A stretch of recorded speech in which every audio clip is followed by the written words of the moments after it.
What's up everyone? We're supposed to be receiving a patch in the near future that is going to nerf a lot of broken builds and a lot of scaling as well. But one of the builds that is not going to be nerfed is the one that we're going to be showcasing in this video, that being the Tapir plus Great One combo. Absolutely broken if you ask me. I'm not sure how it slipped under the radar, and you will see what I am talking about in a little bit. But yeah, if we want to enable the combo, obviously we have to reach at least turn 9 where we get availability for both the Bad Dog and the Tapir. So we're going to play the early game in a very familiar fashion to most people. We're going to be running summons. And yeah, I think it's a very strong way to get you late with a lot of hearts remaining.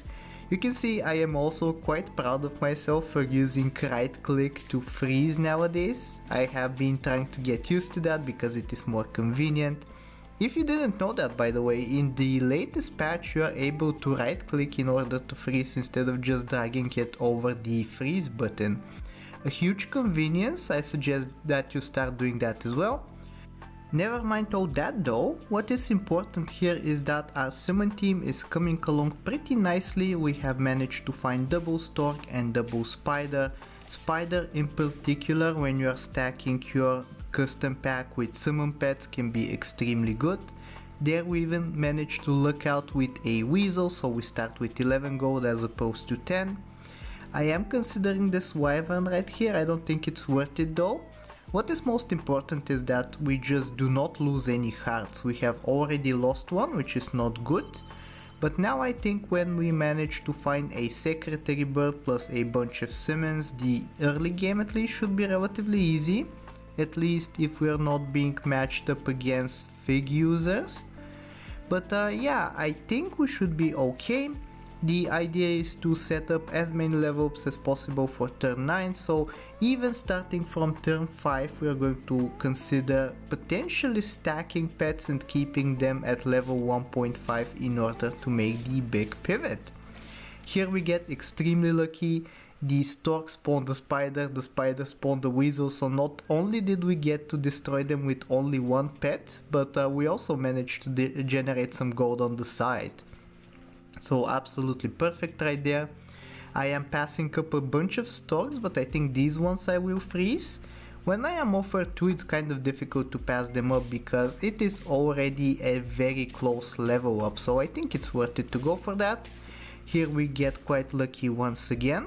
Or is it even luck? Like, the pack is entirely stacked with summon pets, so is it even a surprise that we managed to summon some?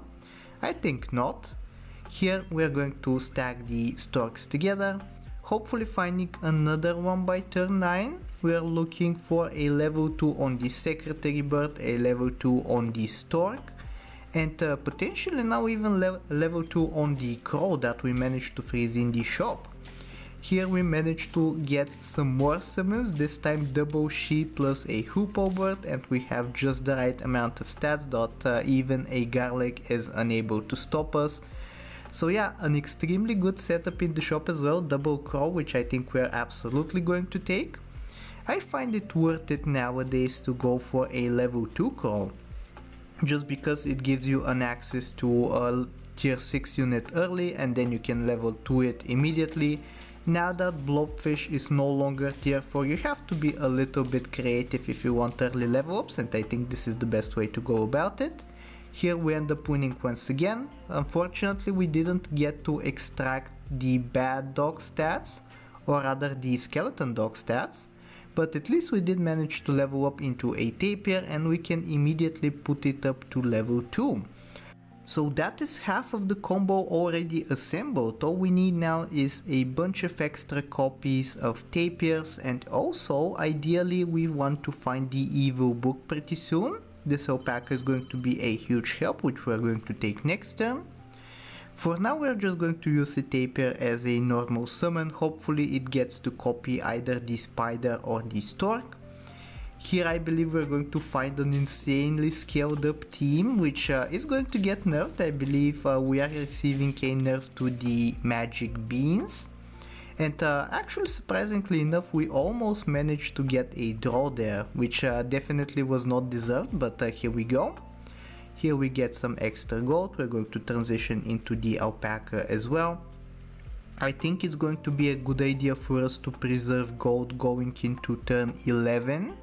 That is because that's where we can start finding tapirs. And we want to set up a bunch of tapirs before even considering a bad dog. For now we can just utilize that build that we already have.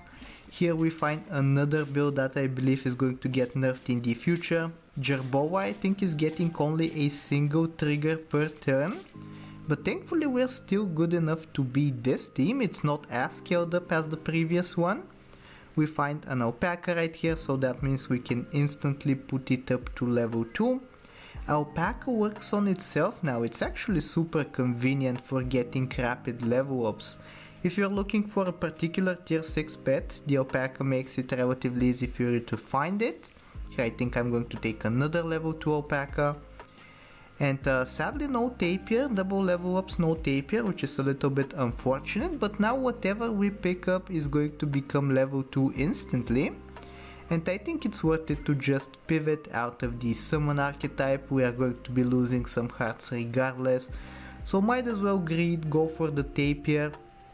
I am considering freezing an anglerfish just because the matchmaking can be pretty funky sometimes and it can match you up against similar builds to yours. But I decide ultimately that it's not worth it. Here we are getting matched up against the peanut anteater, curiously enough. You don't see that every day, but we end up losing as expected.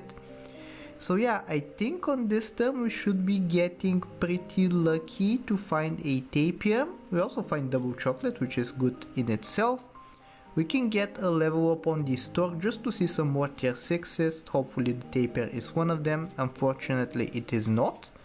We find this oyster doll, it's going to be immediately level 2 because of the alpacas, therefore it's going to give us not only a level up but also a lot of gold. The level up also results in another tapir, so of course we're going to take that. I don't know why I'm thinking so much about it. I think I am calculating to see if the HP is going to go above 6.